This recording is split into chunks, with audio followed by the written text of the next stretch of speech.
Tamu akwa bazaba naso yin bi nkoma bodo bosom da isha se na bosom da otodo oye ebien. Second March iwa Ghana mantum nte yakọ oye hinayim. Abira Ghana when 69 years easy na chere ba akọ pension wa asana akọ ahumji so atuma aka ho. Nte yakọ nsam ne bi yin dem. E ba na bona fi tumi ahwe ne tin finfirmantom ne tro ogwa oye Kepo no Kepo South.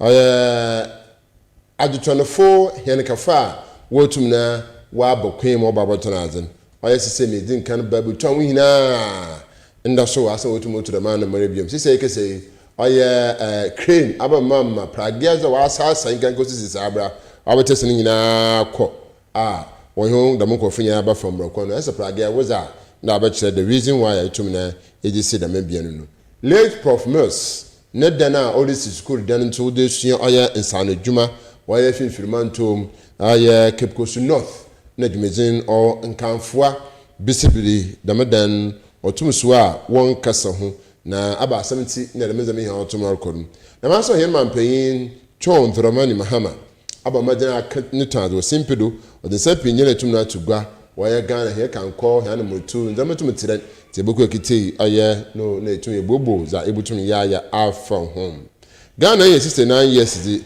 left right and owo dochere ya mobo fida left right what does we gan fa na baby mention ahobia left right bokodo papa attention so butum na ati na mo Costa TV ye catch on plain there zoboto phone bia ogbe ara oye Jubilee Park ibutum na is abraham papa me atum na akwayim nti ayabo mazare jingwa na fi hwe oye Costa TV mezenezi OMAR bin ABDULLAH ya be yemankote mutu makro minimu nia ASORBA na ASORBA anape oba Ghana nda wa aba friend Ethiopia ASORBA klasa tumije nka akawo kawo afo yeze adwara kwa asudi ya emi na dum papa right ya baza na no ASORBA ansana no yemu konkohwe id congestion exercise wudi nkana wiye ye kwakoye footage bi ye ba na ya ba bonko maza wudin kan wiye na police phone sam wotum do to hiyayim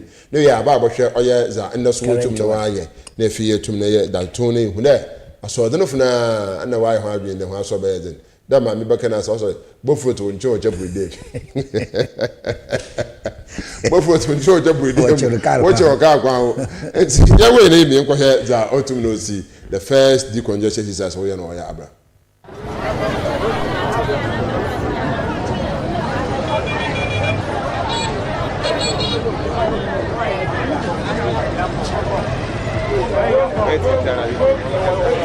I watch idea somebody to do.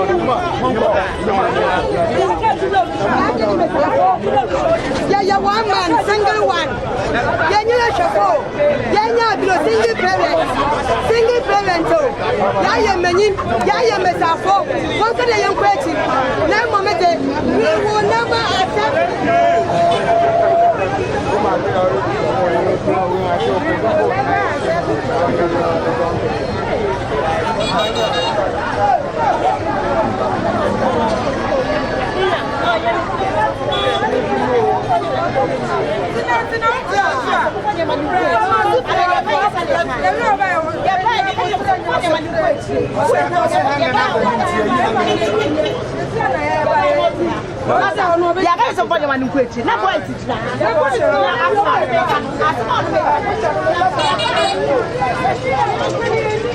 All right. And the praise I want to most in there or your great medicine I Kepo notes we exercise I want to know what man nazema horo wa fubro to beno what to honda moto mobokwemu opera we awto mokwechi na fi oto mobwa na panyinara oda oye north ano ohwe oye dem djumezi ya wo ha nti ye na din ko na ebise sente bentene dem ana moto moto good morning. Good morning. About your home, yes. Yamina Adam, baby. What's the answer? And no question then. Business Ebenezer Wisdom Mobile. Burden Inspector, Cape Coast Metro Assembly. Yeah, I believe I begin to work to the man of my since I hear to that man in the Yasha, Yen as a ton from Wonya Waba, street number, either car of one, and one will be out of Tonazi. In Toma traffic. Oh, yeah, in general, Cape Coast North. Inti yeah them exercise na yama one water na do street no munya no wa ponhonachi na yenya easy flow of traffic kwana dem car no wetum akọ abenta nti butaya onam do me yezi da me ejumedi one ebi the ejumedi yen na gote na wezi nkan wezi na do ma wotum ho no kwasa ho echire tuma ba nti what the sustainability of this one wasa no atum wa this one in my area doing there say yeah that me exercise we are ya bepe nkofu say city guard na we change na vantage point na wo hu na nkofu wo be nyima na wa aka wona akọ because Ghana the ESSUMAN na yeko ye onche bia wo sana baba nti yeze nkofu be jinjina vantage point na ama warba na wa aka wona wo hu na wo jina wo pa wo akasa wo yen de woma nti dama jinati na ya pa there as time goes on them na ebe amount of na sana maybe ebi yen sure doma what na ze ayangisa yesho oya aban ya aban na misofuna ibaje hu na oya to ibaje hu na oya ticket so all that baby what say no ye na sene je ticket be mo tsa mbra organa chede azibiara eton say what is this weapon pon eziko echimompa e dey twa ticket once I return azu no nkote ezi e dey twa ticket nto no azu no return no ne ticket na odege but anu so chede e dey be hihye won zaman wo street kwanu na eton wazi nti ye push won yara akwachi ye yi won efi road no mu na ye yi won akwachi ama cars no etuma akwa abenta yesho push na edo kwechi na ebinom so hu na fi azo ho oil stores ho nti damen echiri hi dara wotu ko anada won so ho stores ben kwa no so ro wotu kwechi nyo ma ye pen na ye ba ma pedestrian walkway no wadem ewa ti say wo fi pedestrian walkway no do na se wonya kwan kaka we chira wa ho no ze wo wotu aton waze na wa ma pedestrian walkway no wadem na wetu wa faduma traffic road no wa easy zame. How do you see your security as a leader and you team it to you whatever na if you man for so to come how do you see your security approach funa fire officers for metro guard funya kan o ma ye na movement security is good yes security is on the way young today the man to in down to and not to break to no about my apart from do be jinjina ha and things there of great to be or that you tired by in your office going to bring you better as damage say better last year they the same thing na this year so they are cheddar area it's office in great to be or you may say you better is about putting as my one watching at over car who they be a you to they be a woman afuto amaziba mo yin there they are catch on the one yen lunzi dum famen yes one question ya mark line ya zama ona ya catch on the momo bia ampa da line no nti ya besa wonde wo bezi da mambra no do wo zama momo bia ampa line no wo ti da mambra no do me na menyim de bibia bokodo pepepe o zama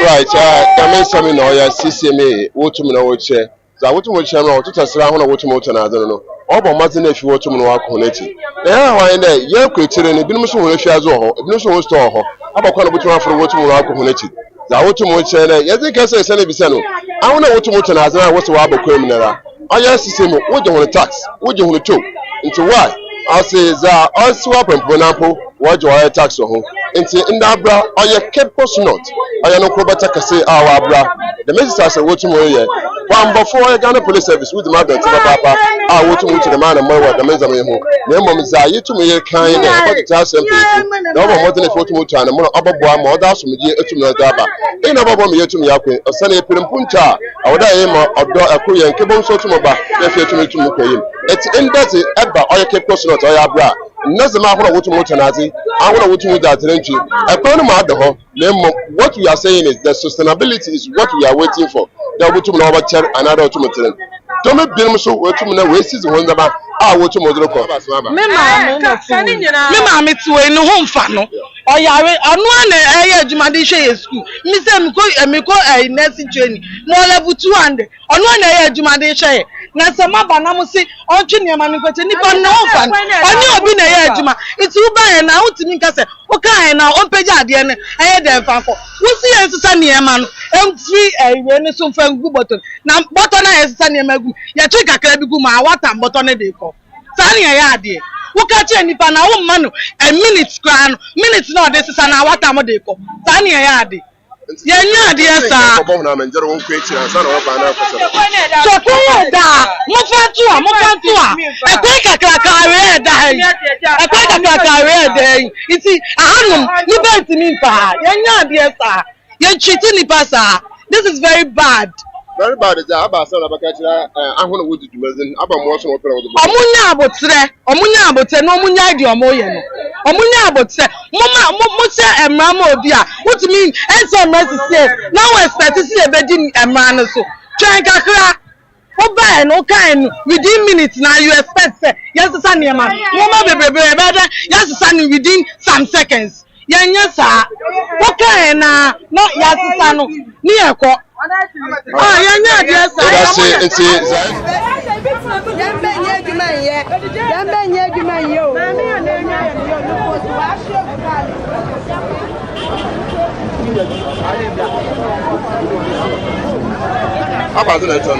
Oh, I'm a Montana as well, but it's Abra. And last year, Anzama was about this cleanup exercise. Why a cleanup exercise? Where demarcations on the road. They want to work on as road. One line in nature, and there are clear views on the pavement here. There, we will need but CC also was once and only a while. I don't know the reason why Ramon Mark now was one few. More on Tonaza, Baby about and Yama Menomo, what Tonazi, someone answers why demarcation. Next is just what's going through. Sisiano one for him. Was I mean, my mother joined there. It's demarcation last year, what year is it for? Now, Sisiaso was one demarcation made Sisia over there. Yelma, minimum water, walk for infant, walk for only I'm glad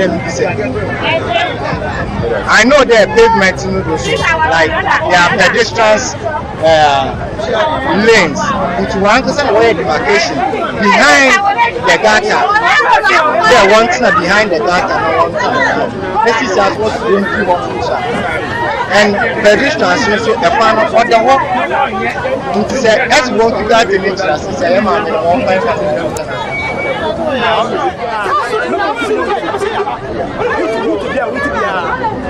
Good morning. Good morning. So much abome. Na mi ado mi oye. You should demand the money what you to the movement. The sentiment to the man. Me ba chao. Any police for the law enforcers. And the nature there mrana parliament aye Ghana for nyirada aye aja tum say mra. Ye na ye hwe na mra no enye adwuma. Anti mrana na ye enforce in the sense that who say road no yayi road etu ho. So yayi road na kire say kale eni nyipa enfa road no so. Until the pavements actually are reserved for they serve as a walkway so that human beings will pass there. But on the pavement itself, you can see it's a man for Tonkoko to Bay and in Yamaniama. The whole place is congested. So this is a decongestion exercise. Assembly, that's the metro, and then all the sub-metros have come together to make the place neat and livable to mankind. So all we are doing here is to provide security for the assembly and all other actors to decongest the road, to make it softer for all of us, to give easy access to passers and then also road users. And that's exactly what we are doing. Commander, it is not important to inform the traders before doing this work.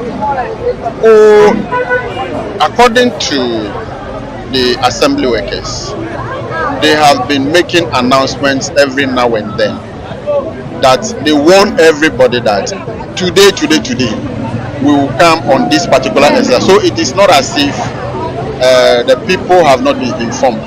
When you look at the Academy Junction, where Bragia and Co have been parking and loading. You can see that because they knew that today this exercise will come on, they have all left the place, which means that the information had gone around. There had been enough announcement to that effect. So I want to believe that almost everybody has heard that today there will be a decongestion exercise, just as in the instant case. What about the drivers over there? You said they are working? Yes, they are all aware. So we are embarking on arresting those drivers who are recalcitrant. Yes, you see the taxi drivers here who are still loading here. Yes, we are just moving on them. Yes. So sustainability of this program? It's highly sustainable. It's going to be a short interval activity. We are not going to leave it only to a 9-day wonder. No. I'm told that they have done this thing countless number of times, but have not been sustained. But this time around, we are focused, and it's going to be sustained. You know, I'm just a week old in town, but they briefed me that they have embarked on this before, but 100 meters away when the enforcers leave, they come back to the same spot and law and order is broken. But this time around, we are going to sustain it. Coco number fruit, Yanton was solid. Coco number fruit, Yaton, Yabantam, Yaria by 10:30 to 11. Nayaton, Yayi, no menina. Station officer now, Hano. What's your name, Yanton, Coco number fruit? It has that now. Yaya no menina, Omoye no menina, Yaya Mao, Yaya Mema, Yaya Bibia. Yajambo University, Yajambo University, Omunya Jumaya, Etimunjayan, Omutama Conissima, Omuta Conissimo, Yas in a room, Yaya Jumasha Yama, Yania to have a surprise, a car, Mama, 24-hour economy, some of the Tia, a good time, I say a car, Omugo friends, some of them to Aban, Yanya. Monday, what's the empty pavement to do? We didn't the kiosks in the way from it's yet as the watching. But if you are a container, pavement to do, our garden and you, where you walk, even as I wait to go where we know from. It's in a way the Mia, oh yeah, I want a pavement to one. Master know him. It is a way exercise now. Why are papa? Only one favor, no one jabby. And I have papa. And you know what you have papa. Because the bits in others are, you see a baby. Yeah, baby.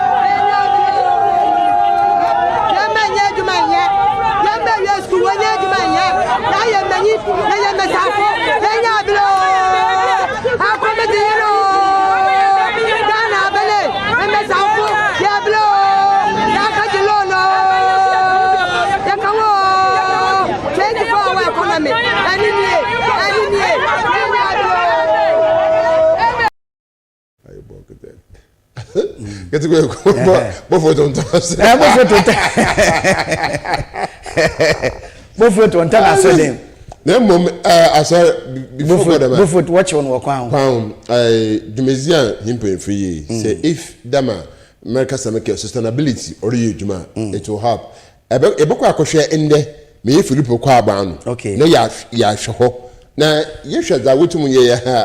And a cat that we won't told 1 year. Another way, why when you are Asamano, I mean, Medicine Canada, in China way, ya, or the Adichan, which one may military for a being. Who this side, Wundam Pound. One answer, one answer can put it. I brought a month. That's all, 1 month or 9. 1 month. Damaba the Nakumabra. 1 month. 1 month. Ah, Nayam way, and that's who was way. Yansha and that's this out to Mosi. Before to us, and also yes, like to Mukana, then the before to us, say them, and then the guesses and pushes of them are Otumosi, young Comra.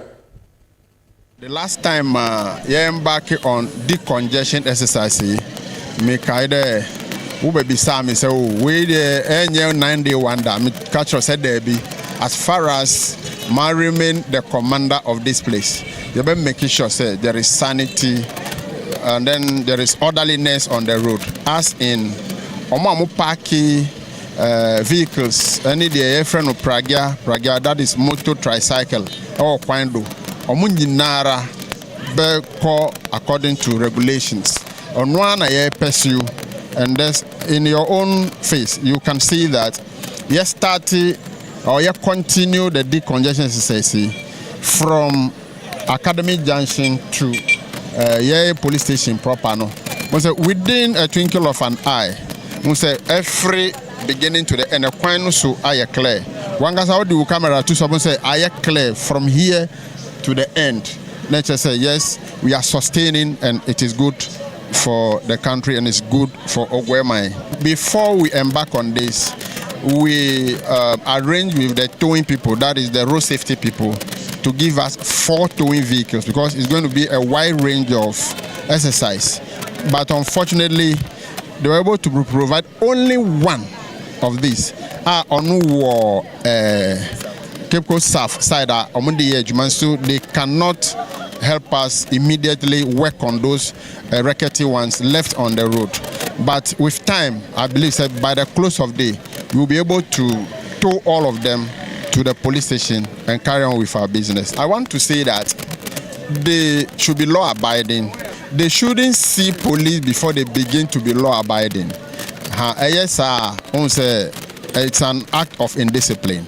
And Mr. Rowan, so that they won't see me as an enemy. No, I am a good friend and I want peace and order to be maintained. That is why I'm doing all this, but not to create enmity between me and the populace. No. So let everybody be law-abiding and we will all be at peace. This will give me the opportunity to visit the church on probably the next Sunday and see the leadership. Myself, I want to see that it has happened. Then I'll gush into the church and give them advice to desist from that. Otherwise, the law is no respecter of anybody. You can be a pastor, you can be chief, you can be anybody. We are all under the law. So I'll go on them and give them an advice to be law-abiding as far as parking of vehicles, congestion of the road are concerned. Just as before we embark on this exercise, the publicity had been very high. We warned everybody over 2-3 weeks before this exercise continued today. So really, I'm going to do that in the church. First exercise, I'm the Okroye, but within some 2 or 3 weeks, you there as wasn't for no woman was an warba back. Now there's an eba. Na yeba na wash na bibia okay. Yeba menze ya announcement. Intina me there bidum wa but all tribute to be no an yeba. Yeba impromptu. Na yaba na yaba wash na yaba bibia fine. Oh baby or market inside or there what na what na but was the one baby was a warehouse. Na was in the manegum no way in zaman was a bebogu car kwan one Walton, which is very bad. And we are aware leaders near we are Abra market queen and a market management committee. When you know we are aware, a meeting, engage one on several occasions.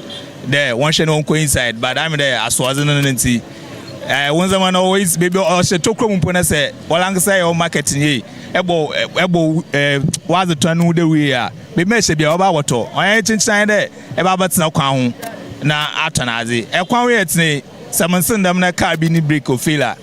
Oh, Baba Shodu, na Winzu Dama, no, I say one Dama. Towing machine leba. You requested for 4 towing machines car. But it's unfortunately a couple penny as a can. Na so pressure or Cape Coast Southern is very high. It's all use no into menu can say I'm from there. One on Pedro Junction or whatever. Into Oba, one you are say see Quan when I about a boom if you wanna. Kakram Pedam sisi awole to enya hwa ekonu mu adawo se de bia wa dem a nche mejizi de traffic flow ebasna enya 1 minute mpo na edu be mereko na se won zaman so eton wo ehye no inside na eton a obi aba odo tumo gina bebie na wa ataze masaka bie ya wa ambehye wondo dan bofo osade ye ka ho ye bebi osande he ye nko mandate papa pep prevention odi etum ye prevent ansa na asem na esi nti nam de congestion ya orkodo ye papa ma kwana dem in case of any disaster bi obesi bia no ka bia etum move freely na wetum wa ke save nyimpa na nkwa nti oye pa na nadbu odi de ye hu jim na ehwe ma oye ye ncheche ye papa mbribia ye ko radio do community radio FM stations e ko community engagement nti ye ncheche papa na mum onyi de ye jai or still ye continue na ye ncheche na dem obeya obi abohu nadmu na edwuma titira odoye na yetum ye edwuma so ye de buat memfo mo bia no hoto yo afuto a meze ma manfa wo hwe me wi abrenye de sisi ara da mimbri onche biara ma insu ato intino yeretu amanfofo de awu biara ewo bebi a oye disaster prone area na the flood prone area ebe bombarding de sagata na numu esiwa ebehwe na etim mansu na etum wa afema akọ na amabibi kasibi entum amba na abano so no ho atọ na timemfo so ya ho atọ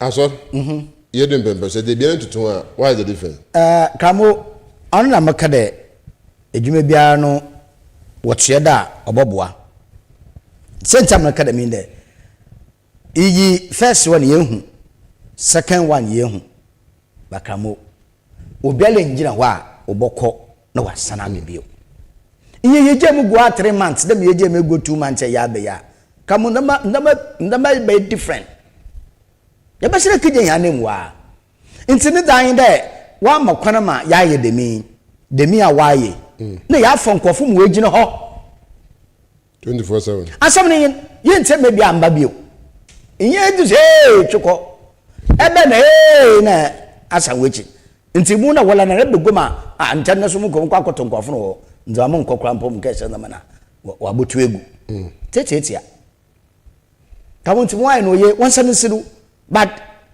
mo ntwen mbiri guma abaka wadwen na mo maden fa nkofo bi gina ho to off the bit ro monitor asam na yin kama asam na yin asam na yin but one my kwan muso ayi ne sisi adam the issue is sisi adam no say Sunday so oho clear I think oho by fine because other matters are so wogitum but Sunday the you the echi ntentuma amande baba but the footage baba yeah kama ono Sunday mpo wan complement ase o Sunday ni bu de abran no mutwa na no muntew yeah akwan dem igina academy station wa odi tumu mfusuba no da man kan otena ana so wa ya man echechechecheche kamo pity wa ya di bia di be mo kire na mabra I mean onwe peye onwe peye nti oda enyo ni dechi na wa ye mo tintikosira but not try put a fra commander no because also oboko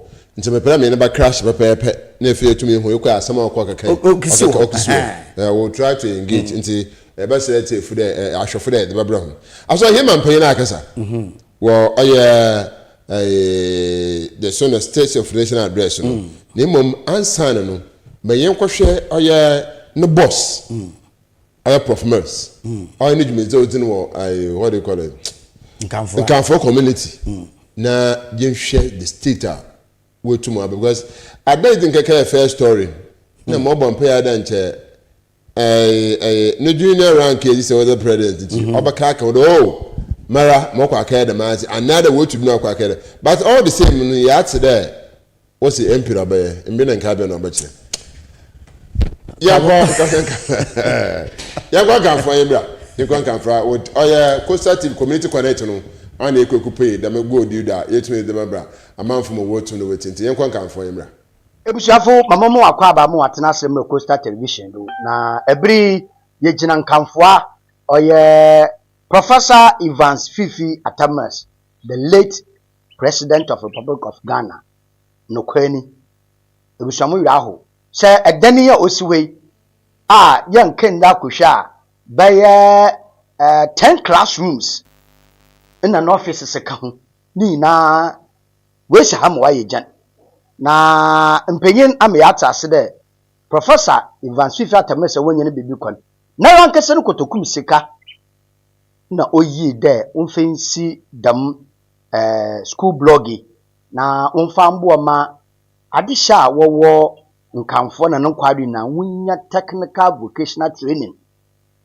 neta ebaka na sanejuma na so onanda fofi wanto ata na wegwara abami ono na nde yehundani iyi yirbi sede anna sadweta feta za pepe beye omana se pepe beye oya ina nchirimba wude jehna ehen ebe na de poti nso yeye datum na nanuma won kanfoa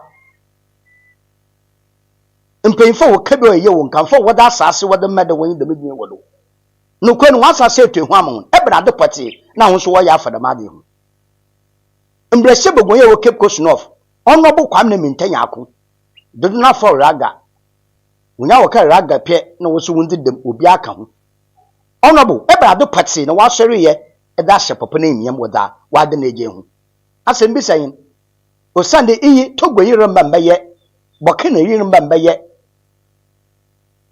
Netherland yi anede obi anyo bi fi agbechi baba be da made no oda hye popo na emiem chida ya ga no fia nti okun na otedam we binu bujiyenyi watu na imfifi de sika oda be hye asasa otedam ma na se ya betram wa yegenda anyale hinjejirije ebushan yan sampa na mututefre beyin ma amatutefre beyin ma da mana nanom paifa wo wankanfoa wa asase na wetu hu amahon ma homba ya mfaso papa obabada pepe ye ma wono oya ho ankasa ho na asam ho na odo wo ye na wudi genchirima yes ho na odo wo ye wudi genchirima ntebusia ya tutefre beyin mum na yese na ebise bi o na ya to ama mpayinfa wo oye ndi saman yoko Cape Coast North and South ino yin Central Region at large there eba de partner hum sumri ye odahye Professor Evans Fifi Atamas emyam wada opredent obeye oda abo na ade shidoma wo gwa na nkwado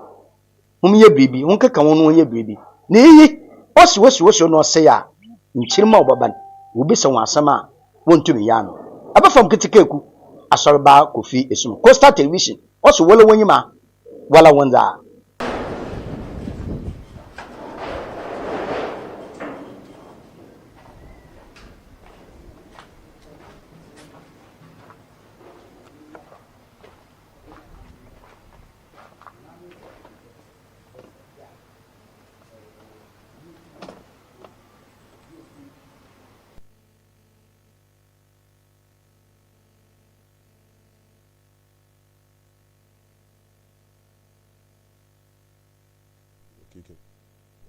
right yaba yaba na mo ye kamo yehwe yi na ehwa ma osi center ho so a oya tantry hon sa esa ka so na no so yaba tantry hon yedin komo ye tantry hon so da ma no so kamo yarama ya kaka obakare asada na ye de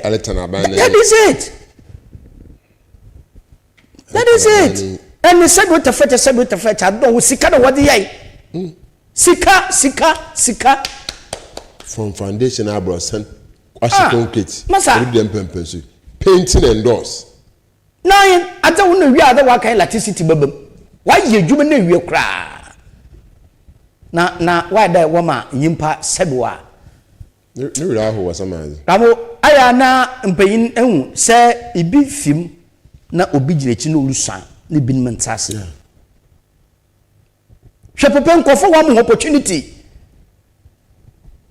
nkofo wa mo opportunity wo fifi man to ma central mo nsa konwa no look at all this she demanding ya fifi no nkofo wa mo opportunity akakase se obakre do yes bi hu anka lo tejo corps nso lo yim na mado sinkanfo a kojo kwansa abase meke kamu mutu abonkofo wudina nunyim pefede de madin sinkanfoa ubutu weyi sika da abom waye fe osane Professor Evans Fifi Atamas obeye mo chendam de manwon manda wunya we baby we sa won sako wano abai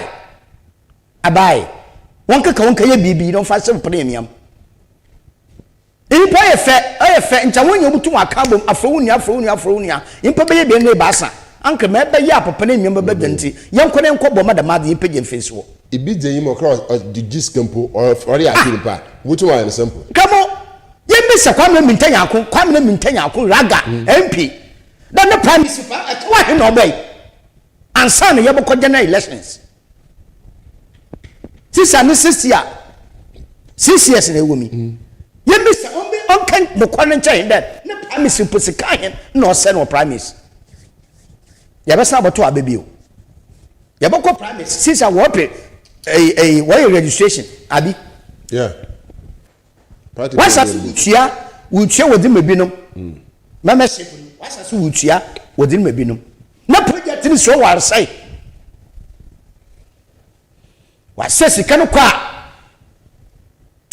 na debi amaka nti I know the baby na nzema bi kodo within the party nim ana within aban nim a na nkofo ntasere wada aban nzema bi tuma akwetia aban dam but also ba engine zida abaka him mami na tension mbado I'm talking about the Professor Jenna no Kwadima yeah and na me mesre debi amaka na me case do ye ka report me case da na nanom penfa wo wankafoa yes utucho footage no utucho pictures no Professor Jenna no Kwadima maame no said wo onya samantan maame no said wo onya bosom onya so abofo oye nyi party da hiara won kono wan ne nkatrefo maame ade ni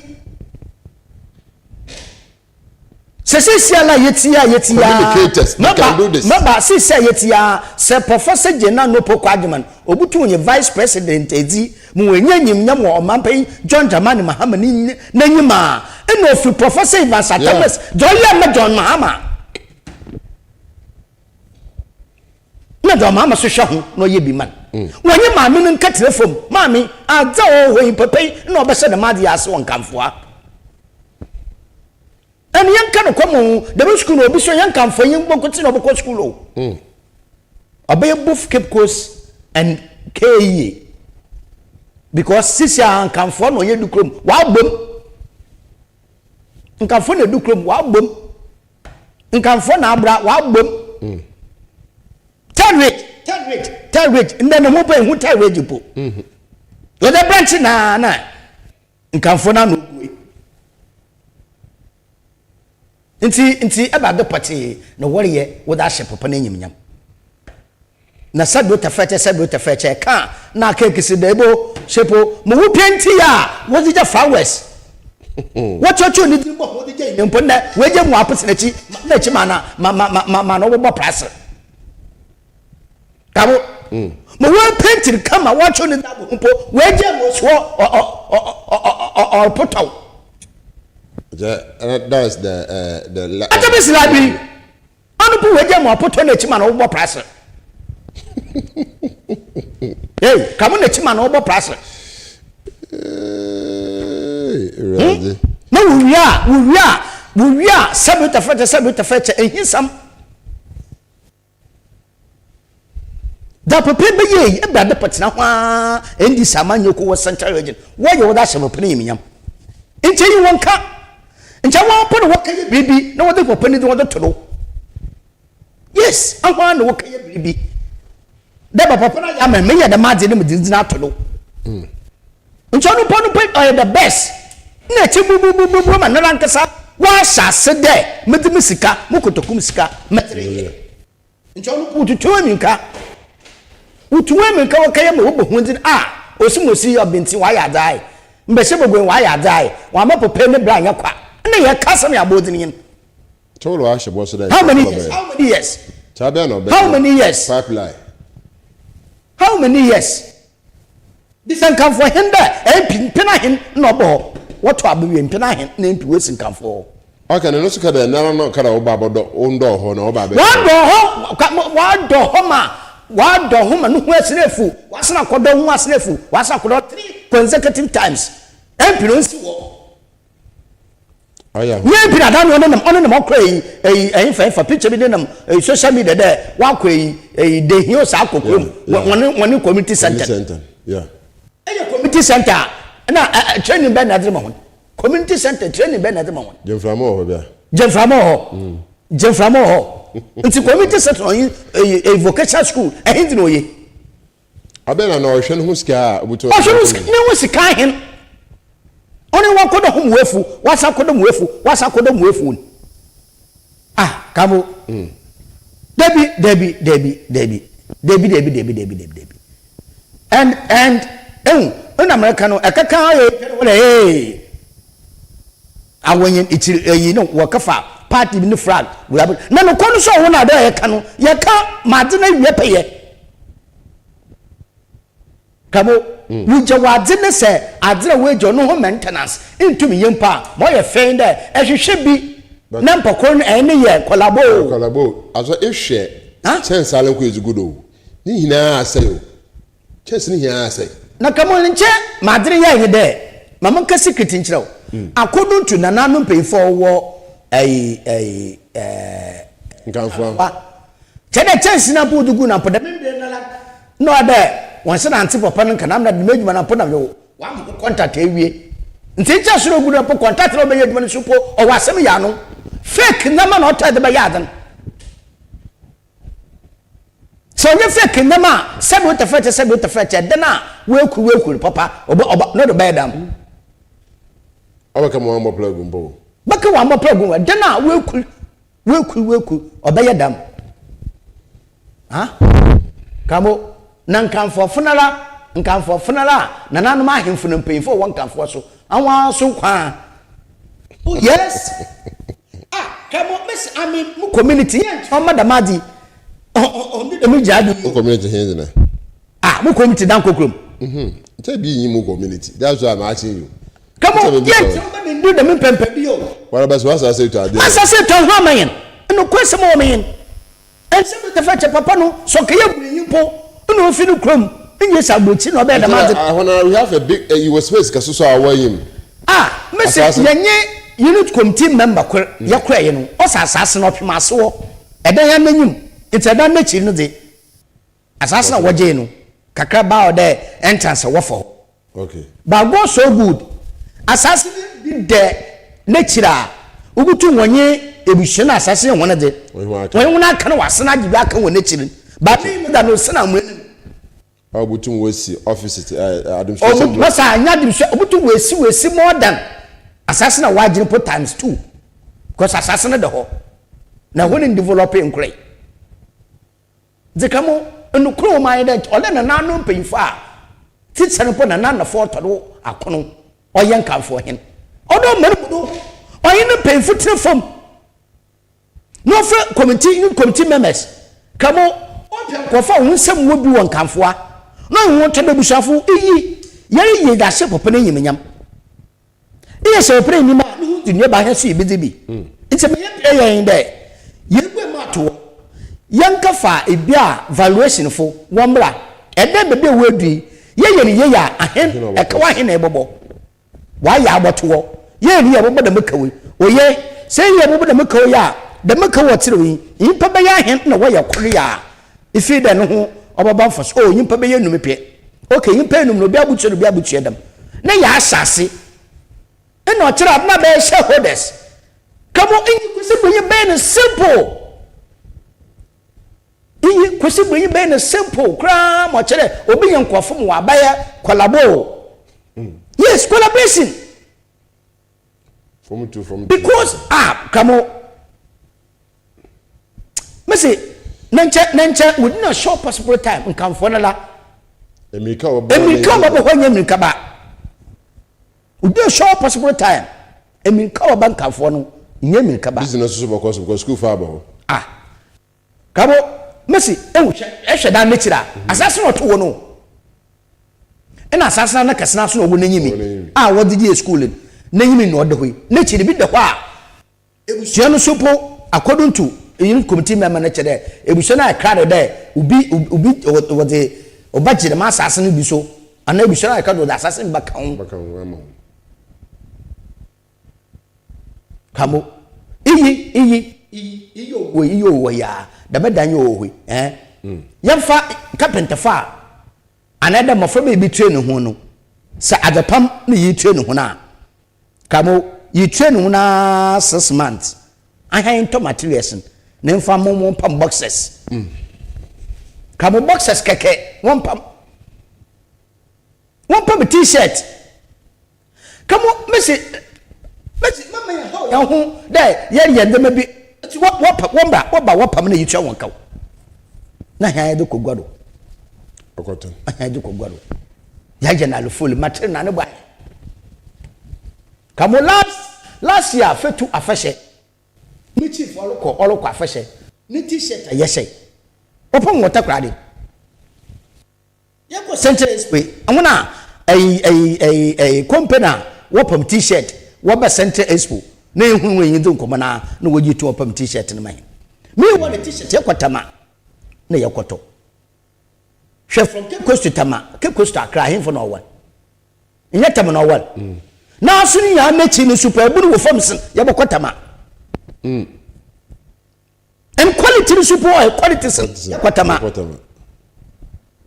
na so takwade he yawo kamo takwade he ya opam t-shirt nicely fe print no so genuine inti ebadi biona Ghana sisa ya yakopon onyam fama hin kamo yesi ko oya me yawo kamo oya me yawo dai ekekeka na edekise hwasase no de na chiri enke na owo koni finfinti wunya asase mfa anye sukuu no sase no de na chasase de na nyim kamo wonye de ne bio wonye de mi mfa ma nkamfo man abati bio nkamfo wonye mfa ma won access so you fine wutuma akọ anytime na fa to da ko na fa we contractor we construction man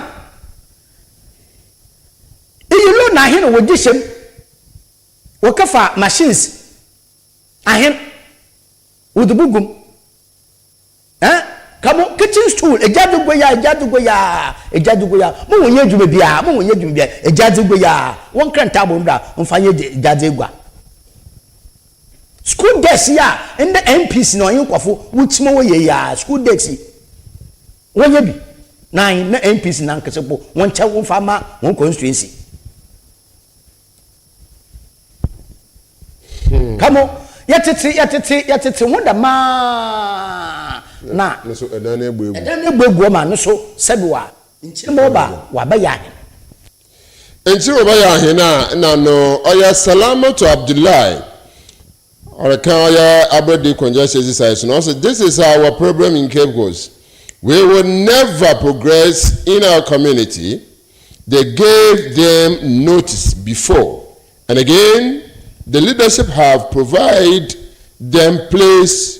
Did the leadership provide them place for them to settle because they are paying tax in all waiting for accident to happening to blame drivers, our leaders, chiefs, government officials, and finally central region, especially Cape Coast. Bam.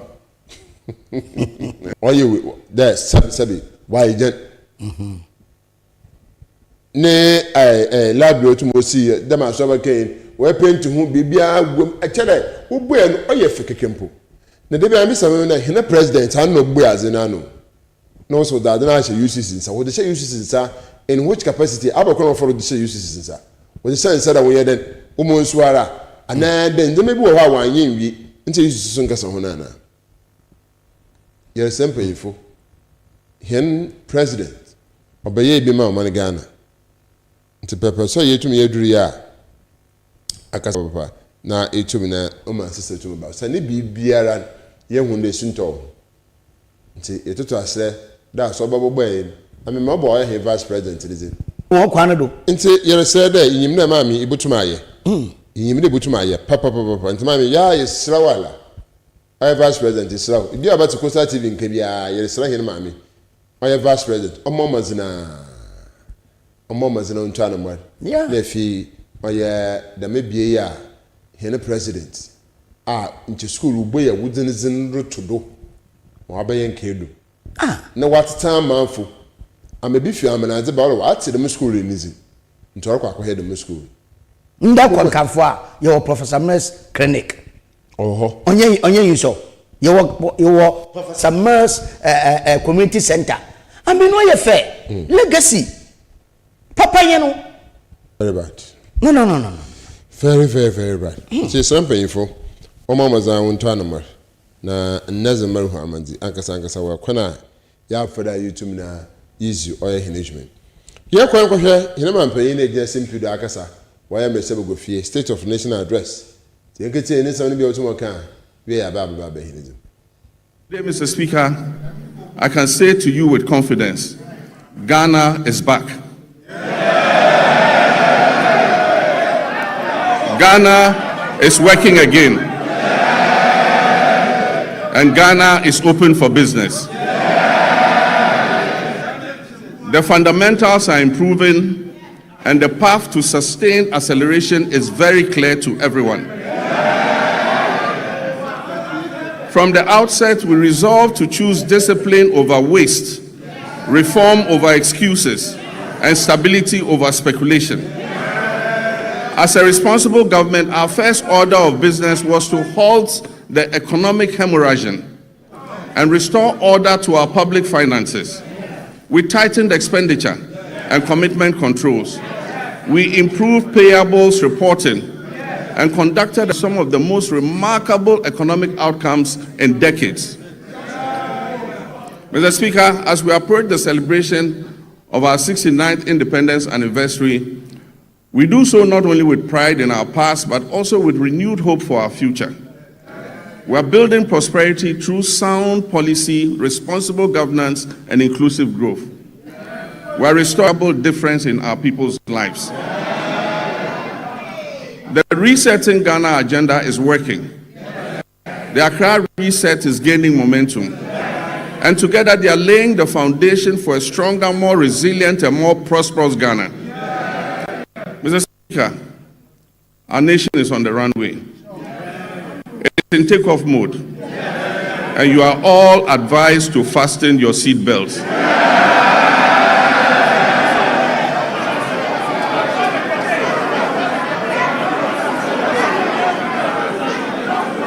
Mr. Speaker, the journey continues and the direction is set and the hope is real. Our theme today of building prosperity, restoring hope is not merely aspirational. It reflects the tangible transformation we have delivered for the Ghanaian people. Mr. Speaker, GDP is expected to reach $113 billion, an increase from $83 billion at the end of 2024. This has placed Ghana among the top 10 largest economies in Africa. Mr. Speaker, average GDP growth for the first 3 quarters of 2025 is reported at 6.1%. But growth means nothing without discipline. Our primary surplus reached 2.6% of GDP, far exceeding our target of 1.5%. Mr. Speaker, we closed our fiscal deficit at 3.1%, well below the projected 3.8%. Mr. Speaker, this is not prudent governance. It is promise-keeping, and it has benefited households and businesses because we have borrowed less and spent more responsibly. Interest rates have fallen, confidence has returned, private businesses are breathing again. Mr. Speaker, the 19th of December 2022 will go down as one of the darkest days in Ghana's economic history. On that day, Ghana declared its inability to honor its debt obligations. We declared a debt default and placed a moratorium on both domestic and foreign debt repayments. Following this, we entered a protracted and complex debt restructuring process. Ghana's debt became a shackle on our economic progress, dragging our nation down into hardship and despair. Looking at Ghana's restructured debt profile, it is clear that those who negotiated on our behalf were only intent on kicking the can down the road, with the largest debt repayments scheduled, interestingly, between 2025 and 2028. Mr. Speaker, we confronted this crisis with action, not rhetoric. We established sinking funds, we restructured obligations, and we pursued bilateral agreements. Mr. Speaker, the result, public debt fell by 82.1 billion Ghana cedis and took our debt to GDP from 61.8% to 45.3%. Mr. Speaker, this is one of the sharpest reductions of debt in Ghana's history. Mr. Speaker, just this year, after the New Year celebration on January 2nd, when people were still recovering from hangovers, we settled a US 709 million euro bond ahead of schedule. We settled a US dollar 709 million euro bond ahead of schedule, completing the US 1.4 billion in debt service that was meant for 2025. Mr. Speaker, and the world noticed. Fitch, Moody's, and Standard & Poor's all upgraded Ghana's credit ratings, the first triple upgrade in many years. Mr. Speaker, Ghana's credibility is restored. Ghana is rising. The heaviest burden we inherited was the very high inflation rate, which was silently eroding every household's purchasing power. It peaked at 54.1% at the end of 2022, and it declined to 23.5% by the end of 2024. Mr. Speaker, we treated this with urgency.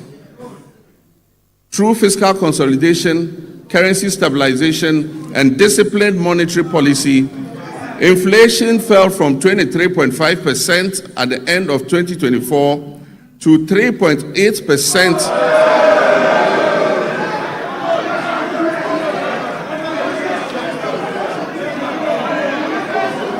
Mr. Speaker, inflation fell from 23.5% at the end of 2024 to 3.8% over 13 consecutive months by January 2026. Mr. Speaker, and very interesting, food inflation, which had been the main driver of the upward pressure on inflation, fell by 26.6 percentage points. Inflation for locally produced goods fell by 22.6 percentage points.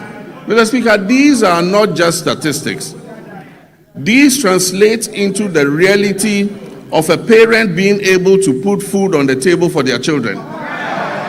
It translates into the reality of businesses thriving and creating opportunities for Ghana's young people.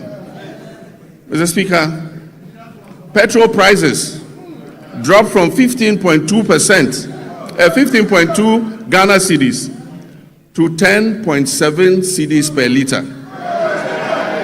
And only recently, it dipped below the 10 cedi mark to 9.97. Diesel fell from 15.4 to 11.3. And this brought relief to our nation's 3.7 million car owners and the tens of millions of Ghanaians who depend on transport daily.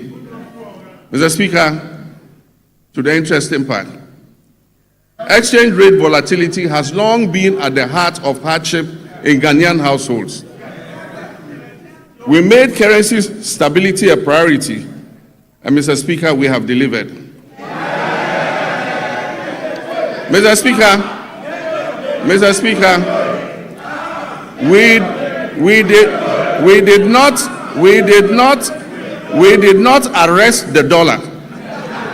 We strengthened the CD to put up a good fight against the other currencies.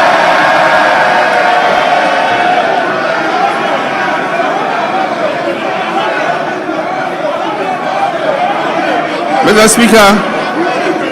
Speaker, we did not arrest the dollar. We strengthened the CD to put up a good fight against the other currencies.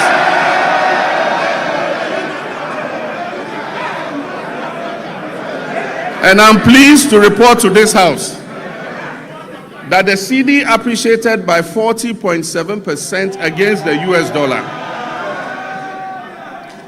and by 30.9% against the British pound and by 24% against the euro. Mr. Speaker, Ghana's economic turnaround is broad-based and comprehensive. All sectors of the Ghanaian economy have witnessed remarkable improvement in our first year in office. And most importantly, Ghana's economy has surpassed the 100 billion mark for the first time. And as I said, it is projected to place Ghana among the top 10 largest economies in Africa. Mr. Speaker, our reserves currently stand at $13.8 billion from $8.9 billion at the end of 2024. This covers 5.7 months of import.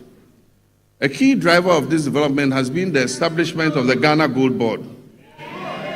By formalizing gold exports, we have reduced smuggling, we have increased recorded exports in the artisanal and small-scale mining sector from 63.6 tons to 103 tons. And we've channeled that foreign exchange into our economy. Mr. Speaker, when the CD stabilizes, imported inflation falls, businesses can plan better, and household incomes improve. Mr. Speaker, as global uncertainty grows, it is necessary for us to reduce our country's exposure to external shocks, break the cycle of economic downturns, and safeguard our macroeconomic stability. Just last Wednesday, 25th February 2026, the Minister for Finance presented the Ghana Accelerated National Reserve Accumulation Policy to this House. Mr. Speaker, this policy seeks to strengthen our country's external resilience by increasing our international reserves to 15 months of import cover by the end of 2028, supporting long-term structural transformation while safeguarding macroeconomic stability. Mr. Speaker, it is forecast that gold prices will remain high over the next 3 years. And so this presents us with a unique opportunity to build an economic war chest to withstand any global economic shocks, to secure our macroeconomic stability and improve the standards of living of our citizens and build a lasting prosperity for future generations. This is what the GANRAP policy seeks to achieve. Mr. Speaker,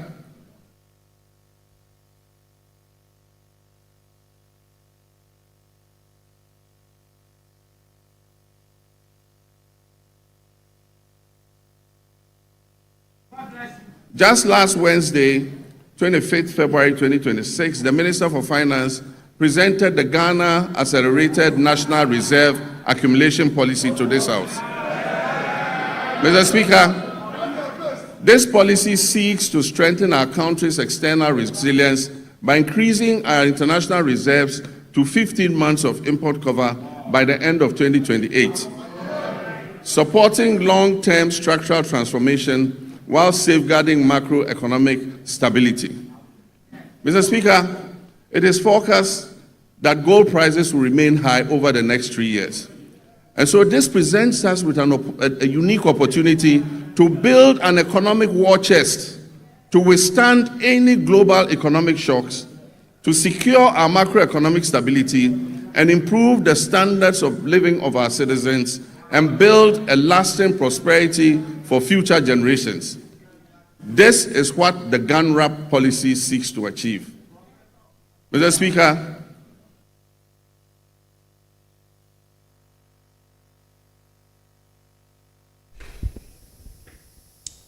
Yanko, yekete hin mampai John Dramani Mama etumaba. Na nakaseni na ya Ghana nkunta ya otumorubu. Na wasi Ghana is back. Ghana is open. Ghana is open for business. Restore the economy. 2024 commitment. Resetting is working. We have delivered. That means some person him been passing. That means Ghana is back. Even the Ghana are back. Gramo. Ono na sesiale. Otna Kalen still name. Yeah. No chinchimen. Na assembly sin kano abente build the mate. Na wacha na car ka na debia na master the car is say master hey ya we yam connection debia the yam connection da ko na master the car so da Ntumra. onyo ntumra mpo won horo ho nti wo horo ho wie yin na okeke cha na master de we wie na amafaka na master so nkutu car no famra nina okra ya wale baby a car ne sekiro yin free nti oyi free na oyede wumpien na onkan wom echi wulipien na ono tistie ne yimin oda ho wulipien na chew kramo no hwanna na olu chinchim sie awu na testie ne yim na ibe wulipien wo de ano wulipien ta wo ne bu control da ba fa ha anere fa amampe John Dramani Mahama onala no sisiali otistie ne yim nti ma oboto Ghana ma onu hu ne yim na so le kare Ghana is back ye yanji ni chim usande se atwal ofinsuade ba na obaka kire wo de danchem na no powa wonyi ni chim ana danchem ewa wonyi ni chim usano ni shensuade wona eyi mayatase anede makasi de ono na wire transition with the man so woman sika hen so wujere bosa hen so wire na dan ono no onyim nze so ono baba no baka kire o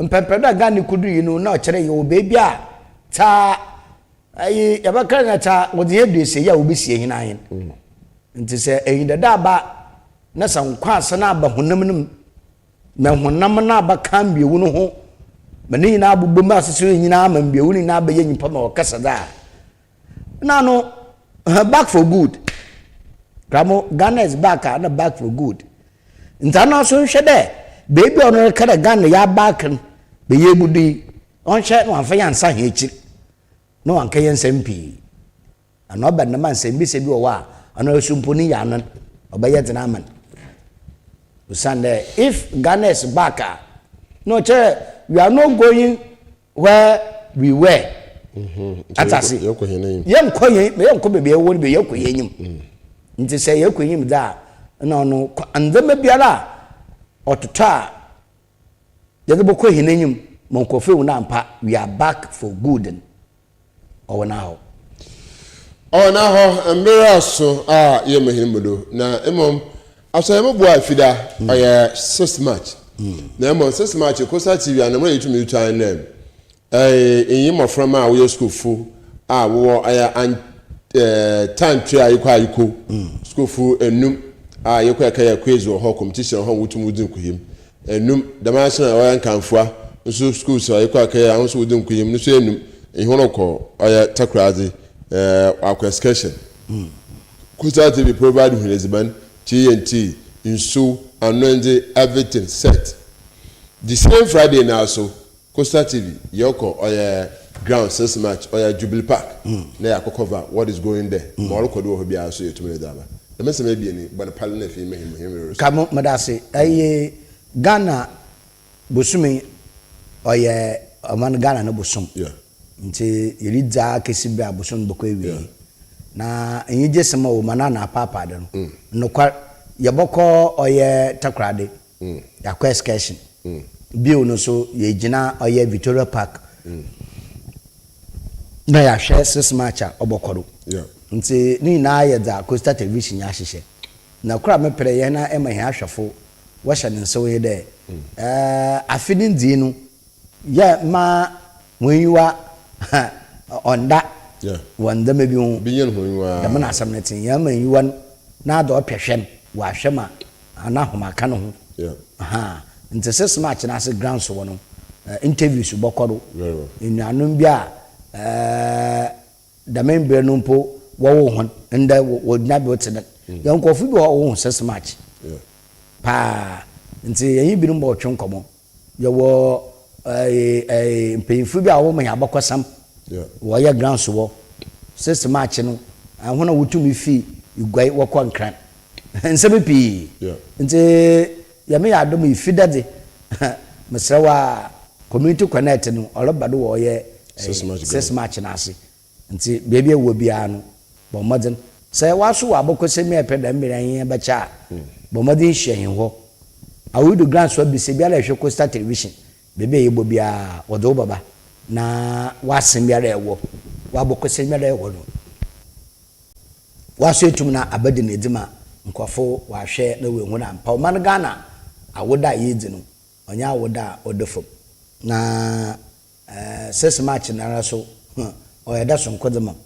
osan number 1 yɛ 6 match no yɛ mɛyɛ na awoda 6 match ɛna 6 match na so yɛ ɛda mɔde launch sanitation ambassador nti no 6 match no de ɔyɛ da so nkokora de ma ame no emebusuafo no ɔyɛ ɔman Ghana na nti sɛ bosom na yɛwura mi yɛdi Ghana na da yɛdi Ghana na bosom a ka ma da gyiri nyim nti yɛma ahwɛfo nyinaa afihyiapa na ma Coastal Television kan dɛ ɔman Ghana na awoda dza na ɔno yɛrema Ghana no epagya ekudum pɛmpɛndi bi a emu nampa Ghana yedu baby a all the DNC siebo na yakada yes indeed we are proud to be a Ghanaian. So yeyi wachira ya Ghana fo aha na yimedin ya DBC e bada wasapa para wo so abomaze na fi etum na ahwe hen nti bada ASORBA KOFI asidama so na aye akbena o MC anu so ebutum ya de na asipa nti wo so etum na ahwe bibia wo biara no so bada wasi ankasa Mezini si OMAR bin ABDULLAH, yoko Joy Louis at 7. Bye-bye.